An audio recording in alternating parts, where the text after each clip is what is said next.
Hello and welcome. My name is Mitch Guthrie, and this is the long letter in audio format. There's a reason behind this kind of special edition or different type of media. Normally, I write articles on my blog, but this time, for this purpose, I wanted to capture interviews with people who have a history or have are in recovery, have struggled with addiction, all that stuff. And the reasoning for this format came from basically a local meeting, an ordinance that had been brought forth regarding the clearing of homeless encampments. And a lot of words have been said and spilled about that particular issue. But what I want to focus on here and why I decided to do these interviews, or at least this interview and maybe a few more later, are centered around the comments that our elected officials, as well as other citizens in our town, had regarding the unhoused, regarding those in addiction, and so on. Those were public statements kind of thrown out there, and I saw the effect that it had on those who have struggled with addiction, those who have been homeless before. And the words hurt. So I wanted to give some space to listen to other people's stories, kind of bring out the impact that those words had on them, and let them kind of share their experience in hopes that maybe in the future here we can be more careful with our words. We can be more careful in how we address those who are different than us, quote unquote, those people. Maybe develop a little bit more empathy. And so this particular episode is about a friend of mine, Brooke, and she's going to share her story. Just very thankful that she's been kind and gracious enough to let me host it. And yeah, here we go. Let's start with let's go way back to the very beginning. Like, what's your background? What was your childhood like? Like, just kind of describe your upbringing.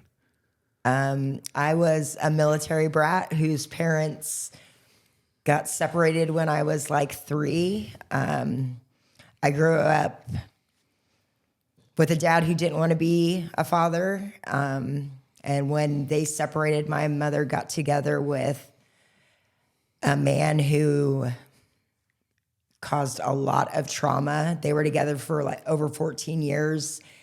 And I want to say for most of my childhood growing up, it was a living hell. Him and my mom had a very tumultuous relationship, but I got the brunt end of it. I'm still dealing with and processing trauma from like when I was in 4th grade. We went from living around all my family in Ohio to him isolating us and moving us to Washington State. And it just got worse once we moved out here because we didn't have my family to go to. Come to find out later on down the line, my mom knew the whole time what was going on. And that tends to resonate in a child's head, even in a young adult's head, that the person or people who are supposed to be there to protect you aren't there to protect you. And it leaves you with a lot of questions about your self-worth and if you are one of those unlovable people, because that's exactly how I've always felt, is I was unlovable, I was broken, I wasn't worth it, because that's what I heard growing up my whole entire life. These words you're using, trauma and stuff, I mean, I doubt you had those words as a little kid. So is this sort of reflecting out of, like, as an adult now, you're learning these things and you're looking back and using, oh yeah, that word is called trauma. That word is called abandonment. Absolutely, because I didn't know what it was back then. I just knew that the people who were in my life that should have been there for me weren't there for me. So I looked to every other place for love and comfort and a safe place to be, whether it be going into school early, staying after school late, staying at friends' house, just being anywhere except at home. And so given this background, given kind of how you've struggled, now you have words for those things. How do you see that in relation to your eventual substance use disorder? Was that just like a straight line? Was it circuitous? Was it part of your family background? As far as I know, if you were to ask anybody in my family, no one else in my family is an addict. But I definitely disagree on that. But it definitely led to the outlet of me turning to drinking at a very young age and trying to find where I fit because I didn't fit in at home. And thinking that the people who I was drinking with and doing drugs with, I mean, starting in like 6th grade, I started drinking. And thinking that those people were my support system and the people I could turn to because it was better than what was at home. And it spiraled for a very long time, to the point where I went from being a straight A student to flunking out of all my classes, to my mom not even questioning why I was flunking out of all my classes, to her kicking me out of the house at the age of 16. And that started my stimulant use. When I was 16, I used for a couple years. Had a very traumatic incident with a friend who got murdered while I was in high school, and that kind of sobered me up.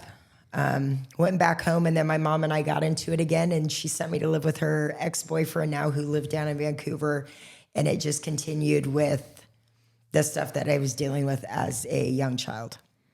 So trying to keep track of the timeline here. So 6th grade was, kind of the start of this. 16-year-old really takes a downward turn. Was your friend's death related to drug use, or was it just a circumstance of? It wasn't related to anything to drugs. He was in a wrong situation at a wrong time, and he was like one of my best friends, and I had a couple deaths like that early on of really close friends. One was drug related, that really hit close to home. And your relationship with your family now? I don't have a relationship with my family. Like I haven't spoken to my mom probably in 7 years. My dad passed away,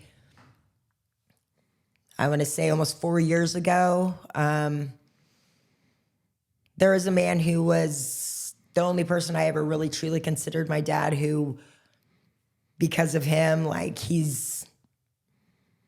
taught me what it's like to have a loving dad, and me and him still message back and forth. My sister and I, we talk regarding my kids. But other than that, I don't have really biological family that I am in communication with. I have a family of choice that I spend every single day with. So you have like a surrogate family. Absolutely. Basically.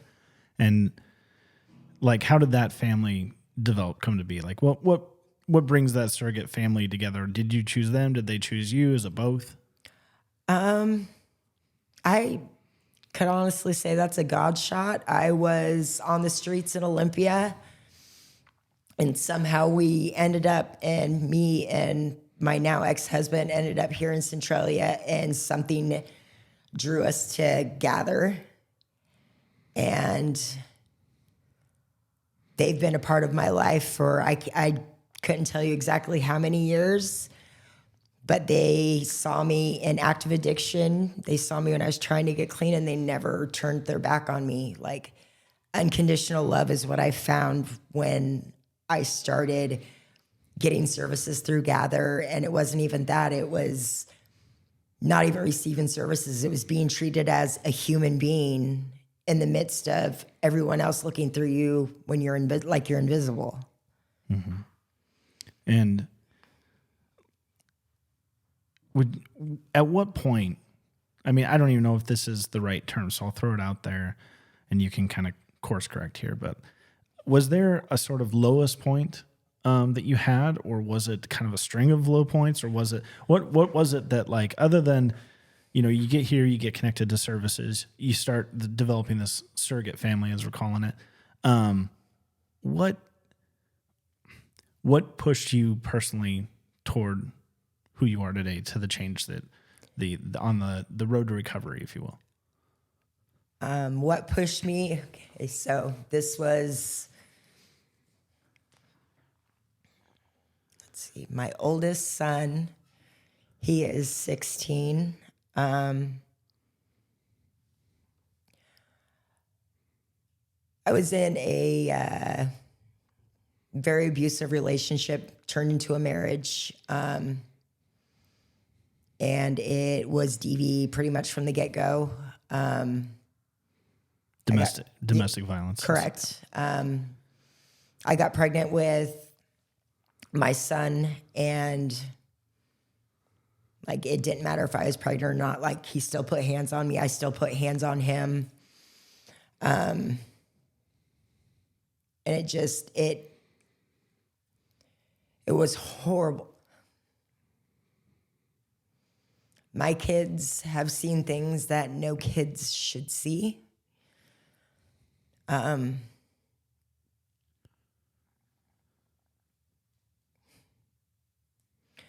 Like, my daughter seeing me in the kitchen with a knife to my throat, and me trying to take my kids and him taking my kids away from me, and drugs didn't help the situation, but I had gotten so isolated from everyone, even from my kids, that I couldn't go to the bathroom by myself. I couldn't take a shower by myself. I couldn't go to the store by myself without him being there. And if it weren't for him going to prison, I would have stayed with him until he killed me or I killed myself. Back it up a little bit.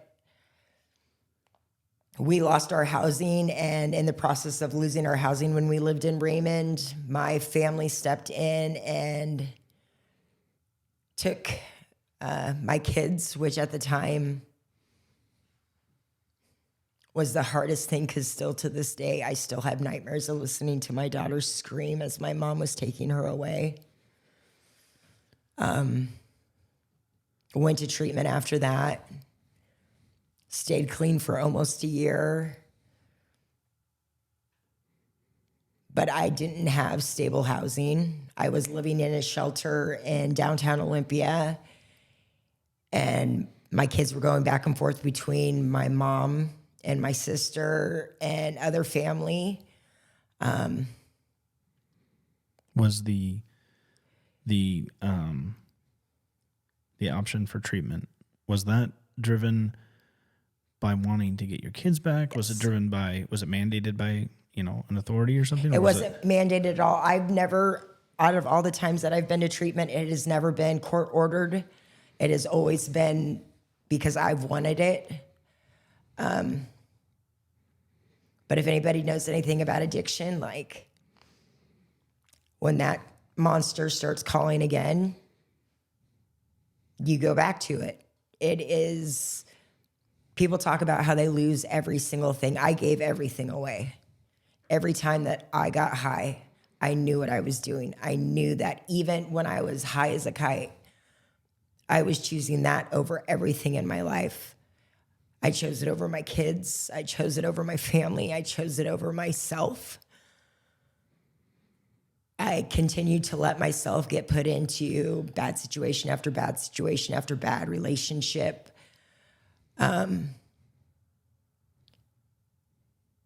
Because my addiction was being fed, and that was the only thing that mattered. Can you tease apart your addiction from the domestic violence, from the upbringing, is this kind of like a really tightly braided cord? Absolutely. So the struggle with it isn't just whether you want to do it or not, or whether you want to pursue, being clean. It's intertwined with all this relational stuff. Correct. As I'm understanding it. So there was no there was a low point in the sense that it affected your kids being taken away. And that was only provided by your husband going to jail. How long was he in jail for? He was in prison for 56 months.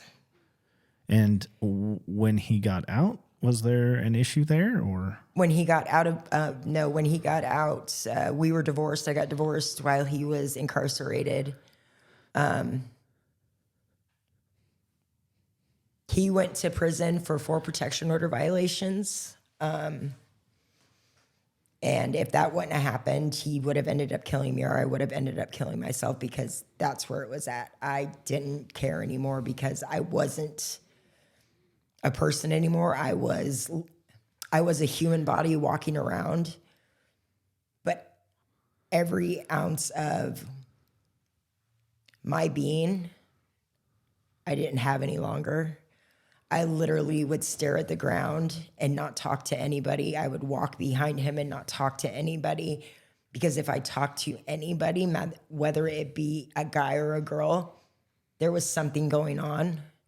And I would, whether it be get choked completely out to where I had broken capillaries in my eyes, or going to visits to see my kids and I'd have to have so much makeup on because I had black and blue busted lips, and I'd have choke marks on my neck, and I'd have black eyes. Like,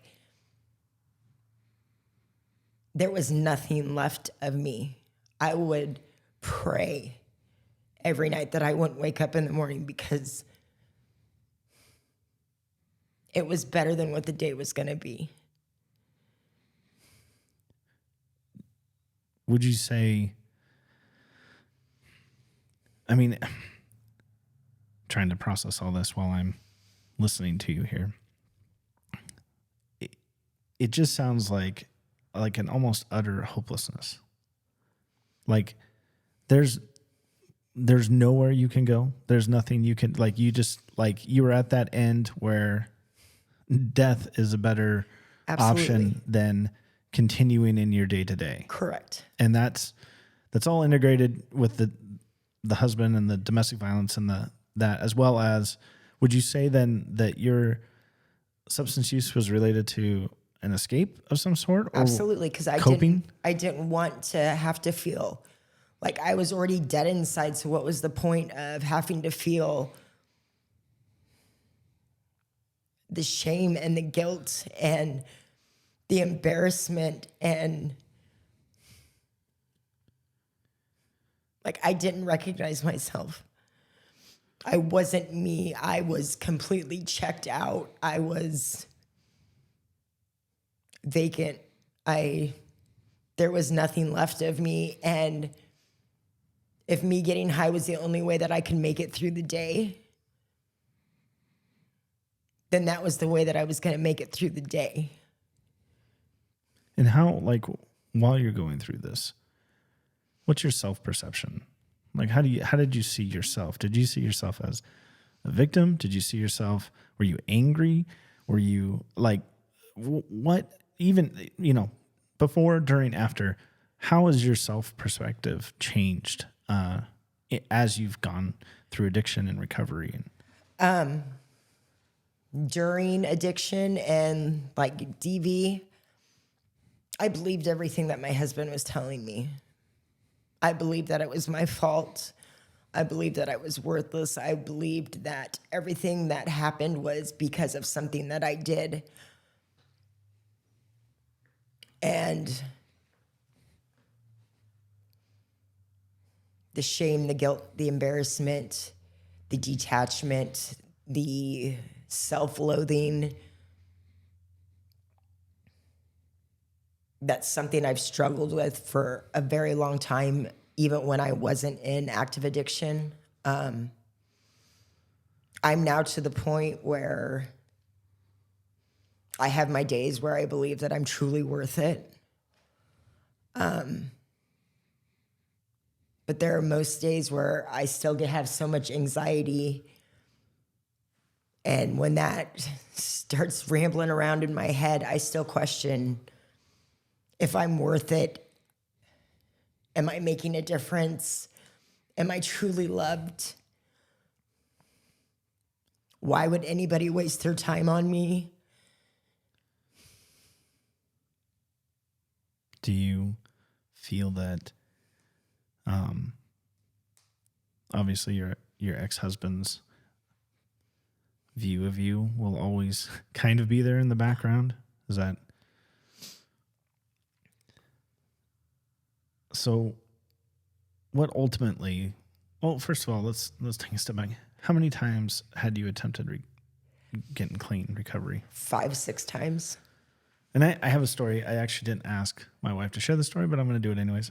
So Emily, my wife, and you used to work at the clothing bank together. And how many days clean have you been now? Like Now, as of this recording, 1,423 days. in days too, Yeah. not months or Nope. weeks. No, days. Yeah. So she used to work with you. You guys would go to the clothing bank and sort clothes and do all that stuff. And I think this was early on in one of your recovery attempts. And you'd come in and you'd be like 53 days, and everybody would cheer and they'd give you hugs, and the next day you'd come in 54 days. You know, every day was like a little celebration on those. I think it was like Tuesdays and Thursdays or something. And you came in one day and Emily was like, "How many days was it?" And you just said 3. And she just felt terrible because she was trying to encourage you in your recovery. And it's a tricky thing to do if there's a setback. Correct. She doesn't want to participate in your shame or your anything like that. And you know? and in no way would it be shame or guilt from her. It's the shame or guilt that I felt in myself that I wasn't strong enough for whatever reason it was that I went back out. Yeah, and she just said she gave you a big hug and loved on you and stuff. But I remember that story of, that's the example of this community that's supportive, that loves you, that cares for you, wants to see what's best for you, but also is there when those missteps take place, and whatever that was. Yeah. And she just felt terrible. She loves you so much, and she was just so proud She's of the work you were absolutely doing. amazing.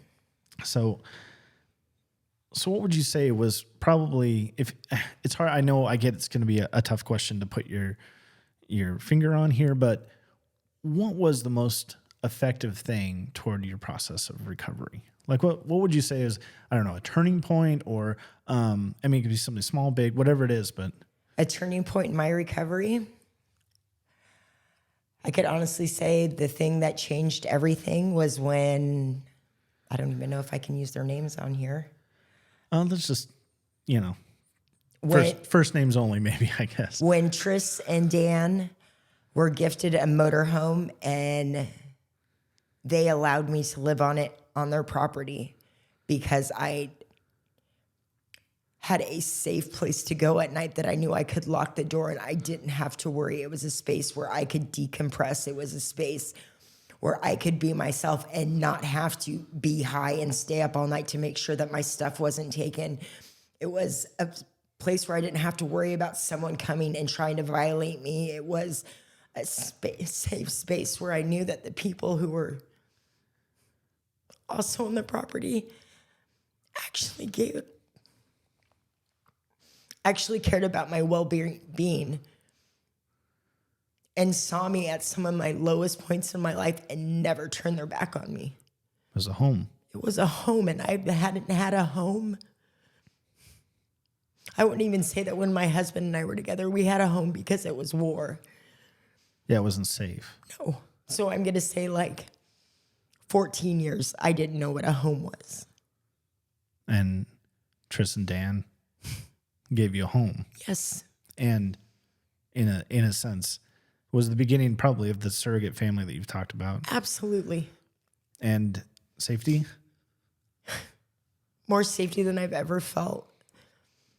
And it's just not them. It's Cole, it's Kat, it's you, it's your wife, it's so many other people that have been there for this part of my recovery and have shown me what unconditional love is. They've showed me that no matter how messed up my head may get and how much I may question and how I may still have paranoid moments because of how much damage I've done to myself, that it's okay to be me. If it wasn't for Tris and Dan and Patty swooping me up off the sidewalk one day, I don't know if I would still be walking this earth, because honestly, it had gotten to the point where I was ready. I was done living in a world that couldn't see me and wouldn't see me. And I was done living in a world where no matter what I tried to do, I couldn't do anything right.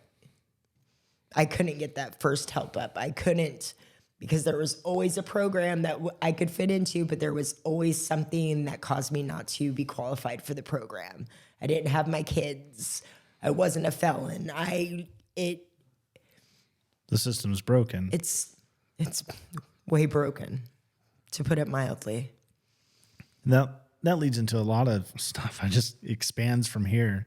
I mean, I'm hearing a home was so critical to your recovery. It's absolutely critical to anybody's recovery. Safety. Yes. Also, low barrier. Yes. That's a technical term. I hate to throw it out. But the idea of this, I guess I'm going to get on my soapbox now for a second here, and you can tell me what you think about it. Okay. During this meeting, we'll talk about it here in a little bit, but one of the phrases that gets thrown out a lot is a hand, was it hand up, yes. Not a handout? Yes. I guess I struggle with that terminology because it has rhetorical punch to it. It sounds like it makes sense. But it doesn't. But it doesn't, because there's no functional difference between a handout and a hand up in the sense of what you're trying to do. What you're trying to do. Working what I'll call economically with people. Like, we'll do this if you do this. We'll Correct. do this instead of relationally with people, which is like, we desire what's best for you. And we want you, like, would you say, this is something I'm trying to think through. I can always edit this out later. By bringing you in, by giving you a home and a place to, like you said, decompress, yes. to be yourself, that safety, which was so critical to not just the home, a family, a step in the right direction, all that stuff was so critical to your recovery. Would you say that Tris and Dan co-signed on your bad behavior? No. And so how do you respond to people that say, by helping somebody, by housing them, by doing this, by doing that, you're just enabling them? Would you say that your story indicates that Tris and Dan had to enable you in order for you to find recovery? Or, I know I'm leading the question here, but that's what people say. That's what came out of this meeting. One thing that came out of this meeting was this idea of enabling people. And then in no way is it enabling you. You're showing humanity to another human being. Like, it should be everybody has the right to be housed. It's a basic human necessity to function on every single level. If you're not sleeping well, you're not going to be able to perform well. If you don't have a safe place to go, you're not going to perform well. If you don't have a house, you can't get a job because you don't have a permanent address. If you don't have a permanent address, how are you going to apply for all these other things that, quote unquote, productive parts of society, people who are productive parts of society need to maintain? It's not that. If we start treating everybody as we are all in this human experience together, it would change so much. We're all people. It doesn't matter from what background you come from or what stumbling blocks you may have had in your life. None of us sit any higher than anybody else. I have almost 4 years clean, and I would sit down in the dirt with someone struggling in active addiction because I would have wanted that when I was in active addiction. It doesn't cause any good feelings if we're judging, if we're shaming, if we're blaming, if we are belittling people. All we need to do, and it costs absolutely nothing, is be genuine and be authentic and actually care about people. Empathy costs nothing. It doesn't cost anything to smile at somebody and let someone be seen, because you never know. That smile could have saved someone's life. And that's literally what Dan and Tris did to me. They treated me like I was a human being, and I'm at this spot in my life because of them. And did you need them to treat you like a human being? I mean, your view of yourself, Yes. right? You're a strong personality. I'll call you that. You're just a very headstrong person. And I don't know, obviously people that listen to this, they might not know you. Yeah. And we kind of assume that those people have a strong identity of who they are. And what I'm hearing is, it wasn't just a recovery of your humanity. It was giving you humanity. Correct. I may have a strong personality and I may speak my mind. It took me a long time to be able to get to that point. The shame and guilt that goes with active addiction, homelessness, DV, signing over custody of my kids to my sister because I couldn't take care of them. The guilt and shame that goes along with that chips away so much at your self-worth and how you see yourself, that if it wasn't for people who sat with people and loved them for who they are, people like me would never be able to come back from it. And this shame, stigma stuff that you've talked about, it sounds like, would you say that this is a continual battle? Not just, you're seeing success now in your recovery. You've got this surrogate family that you love and they love you. You've got a place to call home. You've got a great work environment. Yes. You love what you do. Absolutely. Right? How does that shame rear its head sometimes for that? So you mentioned a couple of times the questioning yourself and kind of like the having a bad day, right? Yep. What does that look like? What's that feel like? Because for me, it's, you hear people, this is a term, people reference those people. I'm one of those people. I am that person who still has regrets for the decisions I've made, still has shame for the decisions I've made, still has guilt for situations that I've let myself get into and partake in.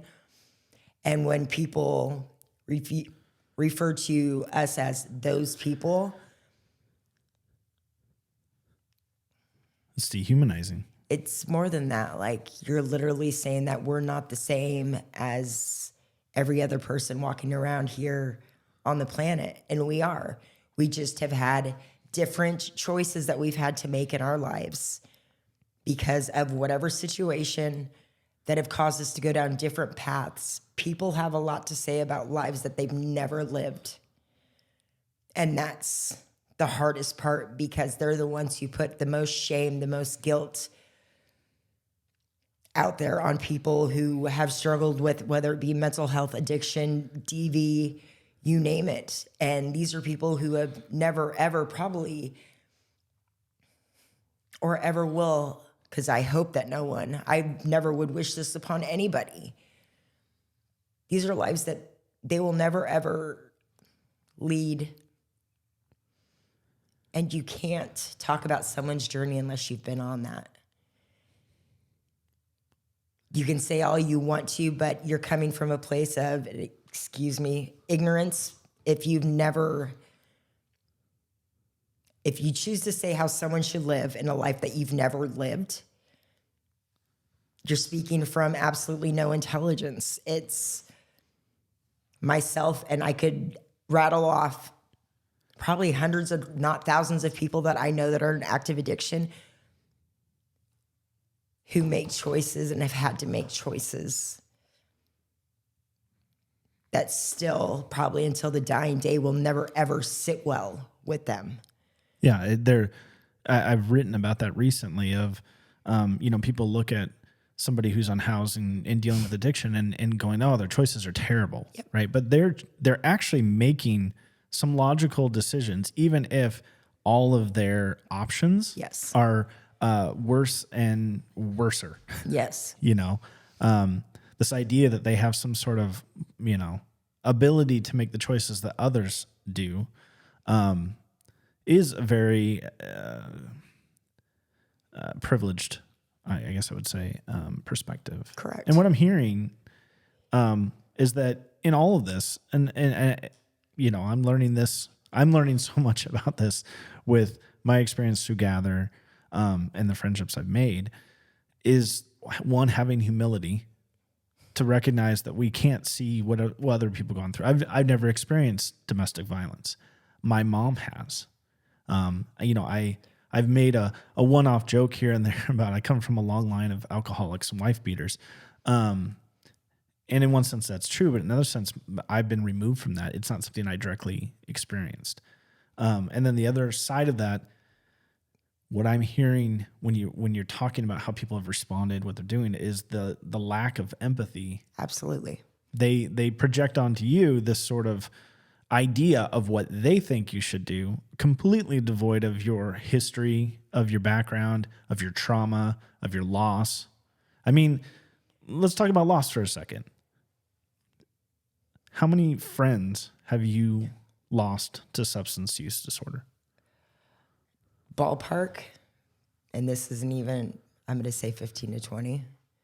And that's what my brain can remember.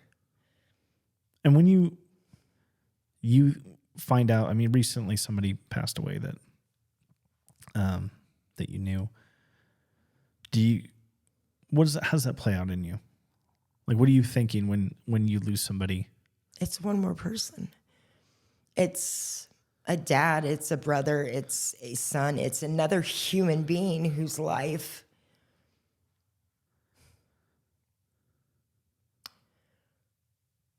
who there wasn't the resources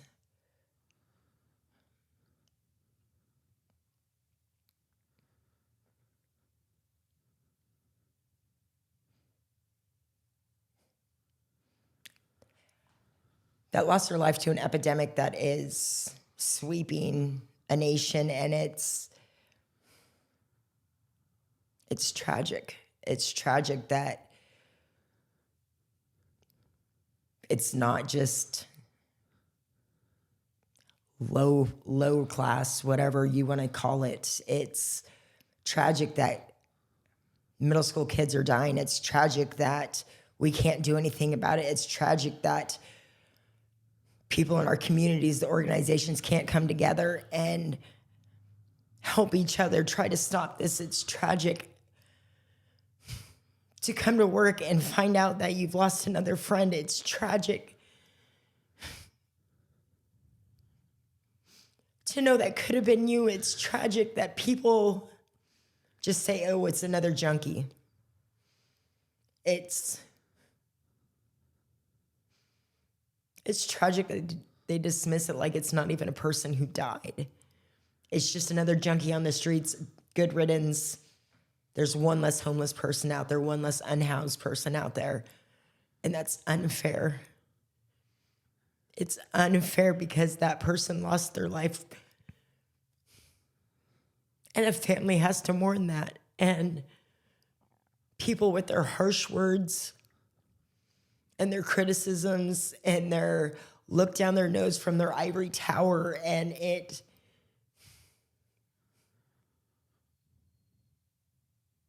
all it could take is one person sitting with someone and saying, I'm going to be here for you no matter what. No matter how deep in the dirt we get, no matter how much you hate yourself, I'm never going to stop being there for you. Because all it takes is one person not giving up on another person, and things could change. And it's not just not giving up, it's also bringing them into the fold, if you will. I mean, such a large part of your story is this idea of family. Yes. And, we don't get to pick our family, but sometimes we can pick our surrogate family. Yep. And so about that meeting. We have this big meeting. It's 3 hours long. Yeah. We have a housing issue in this town. And, you're talking about potentially rousting people from an encampment. Correct. And I mean, all of that's been talked about. There's been lots of words written about it. But the comments from elected officials, from citizens that we live with, they're our neighbors. Yes. These comments, I mean, Facebook comments on stories, just let them die. Yeah. Or this sort of,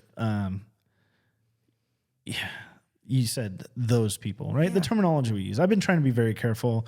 What part of the stuff I've learned as I've been participating in Gather is, how we refer to somebody. And Correct. old school ways sometimes still pop up in our head because that's what we see on TV. So like, I avoid calling you an addict because that makes you an addict. It's not something you have or you're dealing with. No, it makes, Yeah. it's this sort of marrying of a person with their issue versus separating that and saying, a substance use, Something you struggle with. something you struggle with. I mean, they're tiny things. People make fun of them, but the idea is to kind of add humanity back into the way we talk about things. And Language matters. it does. And even saying stuff like getting clean, I've used that a few times. And that's kind of even a tricky thing because it implies that you're dirty. Correct. And it's really hard to shake this vocabulary. You use it, I use it, because it's It's prevalent. It's what we've always used. it's been around forever. But when we're talking about people, though, we're finding how important it is to even how we talk about people can give a little bit of humanity back to those people. And so we've got this meeting. There's people that have a big voice here. There's people that have authority here. There's people that are big, important people in our town that are saying words like those people and the addicts and the junkies and da-da-da-da-da. And throw them in jail. If they can't live how we want them to live, throw them in jail. That's not going to do anything. And what happens when they get out of jail? Correct. What happens when we don't have housing? So you want to sweep the camps. Where are you going to put everybody at? We have a shelter that doesn't have the ability to accommodate every single person who's in the encampments. And if they're in the encampments and they have a place to live, you're literally taking their house away from them. You talk about garbage, you talk about refuge, you say, sweep the cans, bring them into the shelters. So now we get to carry our stuff around all day with us, and the garbage problem, what happens with that? But yet you don't want them in town because it's too close to this building, or it's too close to this, or it's too close to this, or it's too close to that. So where the hell are we supposed to go? Yeah. It's crazy what you said about your first home, your home for after 14 years of not knowing what a home was. Because these encampments, I don't think anybody's pro encampment. Just like nobody's pro homeless in a sense. Like nobody, this is not an ideal situation. And I think everybody would say, yeah, this is, but you talked about getting home to this trailer and decompressing. Yes. And feeling safe. And in a very weird way that I don't think that others might understand. I know that when I'm maxed out, I've had a day, there's nothing more comfortable than just being in my own house. Correct. And decompressing or whatever, sleeping in my bedroom, my bed, my comfortability. These are like hugely important things to our mental psyche, right? Yes. Like to our well-being. And in a very odd way, encampments, whatever this little thing that people have carved out for themselves, is their own little agency, if you will. And so, to take that away from somebody, to reduce their agency. And I get, like I said, nobody's pro encampment necessarily, but the alternative of what you're giving them or what you're forcing them is a bed they don't own, a room that they don't have any control over, safety issues. You mentioned that, not feeling safe, potentially being violated. Correct. Your belongings, your stuff. Yeah. We had a commissioner talk about, he gets up and goes to work every day at 7:30. Why can't they do the same thing? But like, he doesn't have to pack his whole entire house on his back and all of his, cared for belongings. And even, I don't even know if some people recognize that a lot of these people in the encampment, like I think half of them are a certain amount, they have jobs. Yeah. So like they keep their stuff there, and because they know it's safe there. And there's a community. That is their home. There's a community. Like they do kind of look out for each other. Correct.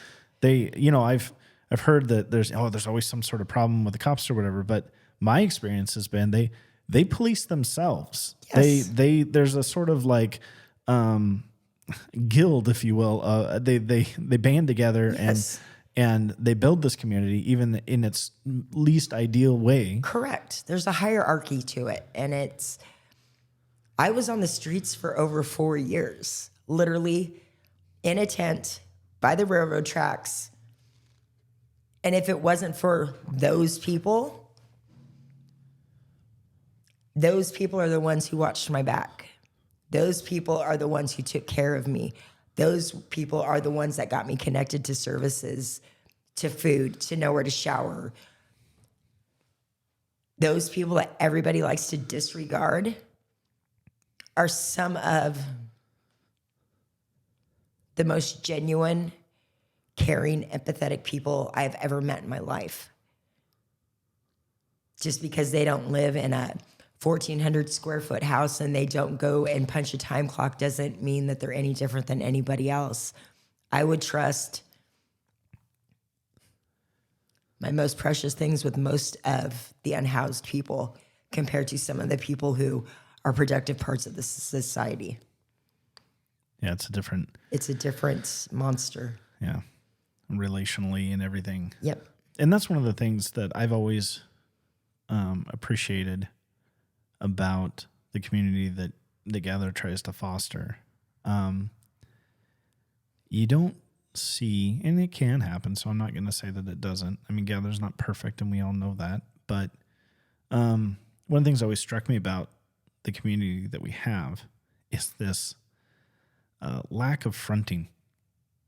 When you've seen people that are in recovery or have relapsed or whatever, that sort of like pride thing about your name and about your who I am and whether you're, whatever, it doesn't exist the same way as it does in other circles. No. It's safer in a sense. Because, first of all, kudos to you for, you haven't said one bad word this entire thing. I can tell you've been like, you threw a few out earlier. Yes. But, so let me do it. Like, they don't give a shit. Correct. What, their failures aren't always defining them. And I know you said you struggle with that, and I think everybody does. Mm-hmm. But in that community, it's a lot more difficult to get on a high horse when you all recognize we're all the same. Yeah. The ground's level. Yes, it's a level playing field. Yeah. So you weren't able to go to the meeting, but you did watch it remotely. Correct. Do you want to explain maybe just kind of what happened after that? So I watched it remotely from my house, and I literally was screaming and cussing at the Zoom screen because I'm so irritated with, first of all, people's lack of information, real information when it comes to regarding whatever $22 million that was supposedly put out there. But people's lack of understanding of basic human rights, basic human necessities. You talk about sweeping the camps and doing all this, and we want to get them connected to services and blah, blah, blah. This is all stuff that people have been trying to do for years in this community, and no one has been wanting to stand behind them. I don't understand. It's not a new thing. Housing is not a new thing. With COVID and the whole epidemic, housing went upside down more than it already was. And I mean, you put in a story like 40% of people who are unhoused are work. Yeah, they're working, Full time. statistically. And I listen to elected officials and their absolute nonsense when it comes to housing and reform. And, well, we're either just going to throw them in jail or throw them into treatment and blah, blah, blah. Well, guess what? You can't force somebody into it. It doesn't work. There has been decades and decades and decades of studies showing that here, follow all these strenuous guidelines and rules and blah, blah, blah. And guess what? That's the way to get everybody clean. It's the easiest thing to do. Sit with someone, love them, listen to them, and help them along their way. And I bet you'll get a better outcome than if you make people follow these ridiculous rules.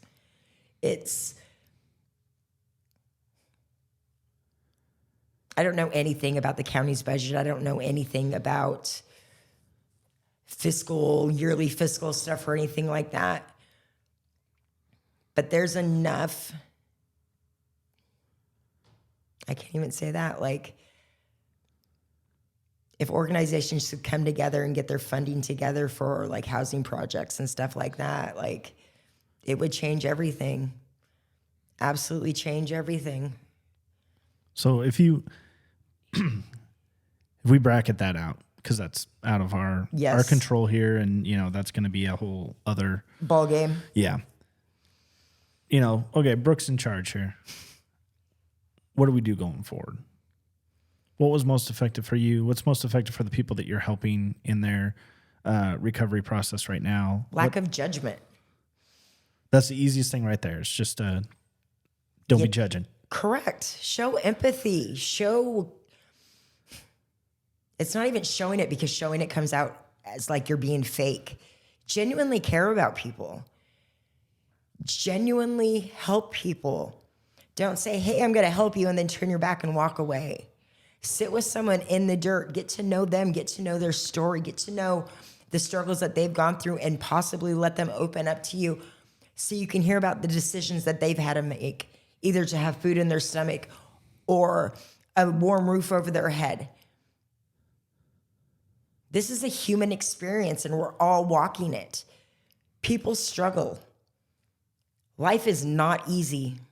A lot of us were never, ever given the right tools to manage and to work, to walk a path of an easy life, or going to work, or following rules. But if people could implement that here and there with people, basic things, start teaching like life skill classes, how to apply for jobs, how to manage your money. How to keep a schedule. How to make appointments. How to be responsible. Correct. These little things that everybody takes for granted, that everybody knows how to do, is not something that I knew how to do. Yeah. I got clean this time, and I literally had to learn how to be an adult again. Basic routines of taking showers, eating, grocery shopping, all these things are stuff that I was so detached from that I forgot to do, how to do. I had to literally relearn all this stuff again. Basic skills like that, and you'll get more people to recover and more people to blossom and more people to get that light to turn back on in their eyes than you will ever by forcing them with a legal way of forcing someone into treatment or into recovery or into mental health or you name it. Work beside them. Work beside them. The hand up is more of a hand in hand. Correct. Let me walk beside you. If it gets too heavy for you to carry, I will carry it for you. And we have, I know here at Gather, but we in town, in our area, we have people that are doing the work. They're on the ground. They're Absolutely. helping. And it's not just a Gather thing. It's not, there's organizations all over and people. Tris and Dan were so critical toward your story here. Correct. And they're just people. They're just people who just love people. And they open those doors for people. They give them a home. They make them feel safe. They make them feel seen. Yeah. Such an important part of your story there. Absolutely. Well, Brooke, I appreciate you telling your story. I appreciate you letting me share it, host it. I think that meeting was pretty rough on everybody. It was. I heard that there was a few tears shed, and in sadness, shame, guilt, all that stuff comes back, as well as anger, frustration. Absolutely. And so I'm so thankful that you're here, and I'm thankful that you're a part of meeting people where they're at and helping them, find their humanity again, returning their humanity to them, bringing their humanity out of them, whatever metaphor you want to use. I know that this has relitigated a lot of past issues with you. Yeah. And that's why I reached out. That's why I wanted to talk to you about it. And that's why I feel like it's important to get your story out there so that people can maybe listen to your words. And this is what I would encourage anybody listening to hear, to be empathetic, to understand, you said it doesn't take money. It doesn't take a ton of resources or anything. Sometimes Correct. It's just a matter of showing up at the clothing bank every day, folding clothes, and just Correct. encouraging somebody in their day 3, or whatever it is. Yep. Absolutely. All right. Well, thanks, Brooke. I you, appreciate you being here. Thank you. We love you. Everybody loves you. We're glad you're here. Thank you. All right. Thanks.